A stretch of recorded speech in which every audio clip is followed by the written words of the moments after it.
ಎಲ್ಲರಿಗೂ ನಮಸ್ಕಾರ. ಇವತ್ತಿನ ವಿಡಿಯೋಲಿ ನಾವು ಸಿನ್ಸ್ ಮತ್ತು ಫಾರ್ ಯಾವಾಗ ಯೂಸ್ ಮಾಡೋದು ಅಂತ ನೋಡೋಣ. So first for, when to use for. ಈಗ ಫಾರ್ ನಾವು ಪೀರಿಯಡ್ ಆಫ್ ಟೈಮ್ ಗೊತ್ತಿರೋವಾಗ, ಡ್ಯೂರೇಷನ್ ಎಷ್ಟು ಅಂತ ಗೊತ್ತಿರೋವಾಗ ನಾವು ಫಾರನ್ನು ಯೂಸ್ ಮಾಡ್ತೀವಿ.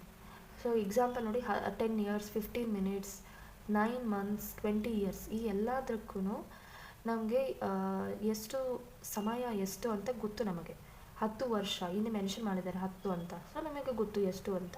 ಸೊ ಅದಕ್ಕೆ ಫಾರ್ ಯೂಸ್ ಮಾಡ್ತೀವಿ. ಎಷ್ಟು ನಿಮಿಷ 15 ಗೊತ್ತಿದೆ, ಅದಕ್ಕೆ ಫಾರ್ ಯೂಸ್ ಮಾಡ್ತೀವಿ. 9 months, ಸೊ ಫಾರ್ ಯೂಸ್ ಮಾಡ್ತೀವಿ. ಎಲ್ಲದಕ್ಕೂ ಸಮಯ ಎಷ್ಟು ಅಂತ ಗೊತ್ತು, ಡ್ಯೂರೇಷನ್ ಎಷ್ಟು ಅಂತ ಗೊತ್ತು, ಅದಕ್ಕೆ ನಾವು ಫಾರ್ ಯೂಸ್ ಮಾಡ್ತೀವಿ. ಸೊ ಸಿನ್ಸ್ ಯಾವಾಗ ಅಂದರೆ, ಈ ಸಿನ್ಸ್ ಯಾವಾಗ ಯೂಸ್ ಮಾಡ್ತೀವಿ ಅಂದರೆ, ಈಗ ಒಂದು ಈವೆಂಟ್ ಪಾಸ್ಟಲ್ಲಿ ಶುರು ಆಗಿರುತ್ತೆ, ಆವಾಗ ನಾವು ಸಿನ್ಸ್ ಯೂಸ್ ಮಾಡ್ತೀವಿ.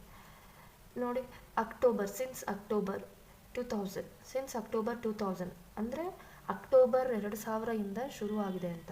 2000 ಇಲ್ಲಿ ನೇಮ್ ಆಫ್ ದ ಇಯರ್, ಇದಕ್ಕೂ ಸಿನ್ಸ್ 2000, ಸಿನ್ಸ್ 1999 ಆ ಥರ ನಾವು ಯೂಸ್ ಮಾಡ್ತೀವಿ. ಸಿನ್ಸ್ ಟ್ಯೂಸ್ಡೇ ಇಂದ ಒಂದು ಈವೆಂಟ್ ಕಂಟಿನ್ಯೂ ಆಗಿ ನಡೀತಾ ಇದೆ ಅಂತ. ಸಿನ್ಸ್ ಮಾರ್ನಿಂಗ್ ಅಂದರೆ ಇವತ್ತಿನ ಬೆಳಗ್ಗೆಯಿಂದ ನಾನೇ ಕೆಲಸ ಮಾಡ್ತಾ ಇದ್ದೀನಿ ಅಂದರೆ ಸಿನ್ಸ್ ಮಾರ್ನಿಂಗ್ ಆ ಥರ ಯೂಸ್ ಮಾಡ್ತೀವಿ. ನೋಡಿ, ಕೆಲವು ಎಕ್ಸಾಂಪಲ್ಸ್ ಇದೆ. ಫಾರ್ 10 years, ಇಲ್ಲಿ 10 ವರ್ಷ ಮೆನ್ಷನ್ ಮಾಡಿದ್ದೇವೆ ಎಷ್ಟು ಅಂತ, ಅದಕ್ಕೆ for. November, so since November ಅಂದರೆ ಸಿನ್ಸ್ ನವಂಬರಿಂದ ಕಂಟಿನ್ಯೂ ಆಗಿದೆ ಅಂತ. ಸಿನ್ಸ್ 2000 ಕಂಟಿನ್ಯೂ ಆಗಿದೆ 10 monthsವರೆಗೂ, ಸೊ ಫಾರ್ ಯೂಸ್ ಮಾಡ್ತೀವಿ. For 14 minutes. Since Tuesday, for 10 days, ಈ ಥರ.